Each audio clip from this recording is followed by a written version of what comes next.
द्रोण ने कहा, बेटा दुर्योधन, तुम्हें हिम्मत नहीं हारनी चाहिए। तुम जयद्रथ की सहायता के लिए जाओ और वहाँ जो कुछ करना आवश्यक हो वह करो। आचार्य के कहने सुनने पर दुर्योधन कुछ सेना लेकर फिर से लड़ाई के उस मोर्चे पर चला गया जहाँ अर्जुन और जयद्रथ में जोरों की लड़ाई हो रही थी।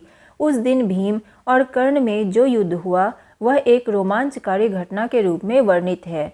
भीमसेन उत्तेजना और उग्रता की प्रतिमूर्ति सा दिखाई दे रहा था। कर्ण जो कुछ करता धीरज और व्यवस्था के साथ शांत भाव से करता, किंतु भीम को तो थोड़ा सा भी अपमान असहन हो जाता था। दोनों ही बड़े वीर थे। वे एक दूसरे पर झपट कर आघात करने लगे। भीमसेन को उस समय पिछले घोर अपमानों, यातनाओं और मुसीबतों की याद हो आई जो उसके भाइयों और द्रौपदी को पहुंचाई गई थी। प्राणों का मोह छोड़कर वह लड़ने लगा। उस समय भीमसेन का घावों से भरा हुआ शरीर धधकती हुई आग सा प्रतीत हो रहा था। कर्ण और भीम के युद्ध में इस बार भीमसेन के रथ के घोड़े मारे गए। सारथी भी कट कर गिर पड़ा।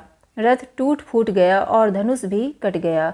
भीम ने ढाल तलवार ले ली और जान झोंक कर लड़ने लगा। पलक झपकते ही कर्ण ने उसकी ढाल के भी टुकड़े टुकड़े कर दिए। जब ढाल भी ना रही तो कर्ण ने भीम को खूब परेशान किया। इससे भीम बहुत ही पीड़ित हुआ। उसे असीम क्रोध आया। वह उछलकर कर्ण के रथ पर जा कूदा।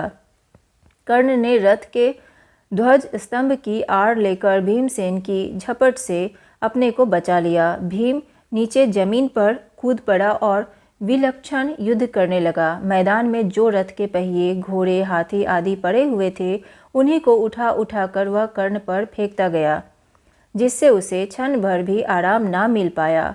उस समय कर्ण चाहता तो वह भीम को आसानी से मार सकता था, पर निहत्थे भीम को उसने मारना नहीं चाहा।